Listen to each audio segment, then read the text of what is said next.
আর তিনের একটা জিস্ট করে নাও। ত্যাগী তাহলে কে হচ্ছে?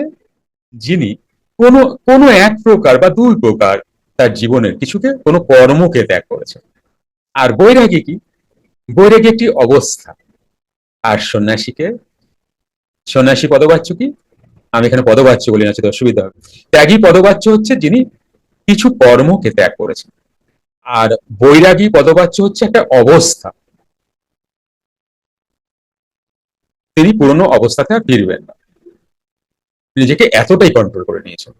ইনি কিন্তু চঞ্চল মনেই আছেন, কিন্তু সাত্ত্বিক ভাবনায় বেশি থাকেন। আর সন্ন্যাসীকে, যিনি মনের আন্ডারেই নেই, যিনি মনাতীত অবস্থায় আছেন, তিনি সন্ন্যাসী পদবাচ্য। তোমাদের কেমন লাগলো? ত্যাগী, বৈরাগী, সন্ন্যাসী পদবাচ্য। রুদ্রাক্ষ ঠিক কত মুখী আপনার জন্য প্রযোজ্য?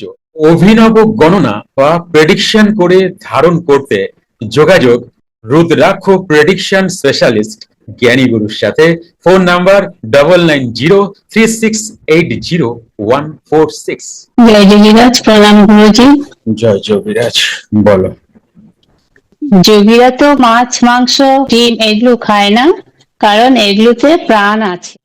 প্রাণ হত্যা মহাপাপ, আর এগুলো যোগীদের সাধন পথে বিঘ্ন ঘটায়। তবে যোগীরা তো শাক সবজি ফলমূল এগুলো খায়, এগুলোর মধ্যে কি প্রাণ নেই? এগুলোর মধ্যে তো প্রাণ আছে। এই আলোচনা তো হয়েছে একবার। হয়েছে, ঠিক আছে, তবু ভুলে গেছি। আলোচনাটা হোক। ব্যাপার হচ্ছে যে প্রাণ আছে বলে খায় না। খায় না। আর কার কার প্রশ্ন এটা? আচ্ছা, সৌরভ। আর কারোর জানতে ইচ্ছা করে না?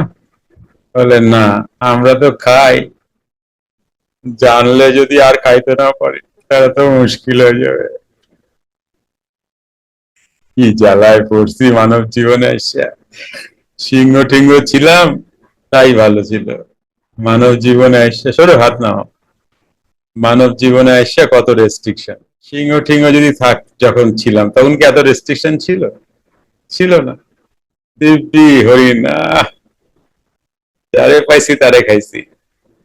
যুক্ত ক্রিয়াযোগ, সুষুম্না অন্তর্মুখী প্রাণায়াম, সম্ভাবী মহামুদ্রা, কপালভাতি শিখতে চাইছেন? প্রতি সপ্তাহে মঙ্গল, বুধ ও বৃহস্পতিবার রাত 8টা থেকে 9টা অবধি জুম অনলাইনে নিজের বাড়ি বসেই শিখতে পারবেন। যোগাযোগ জ্ঞানী গুরু কমিউনিটি। Phone number 9903680146।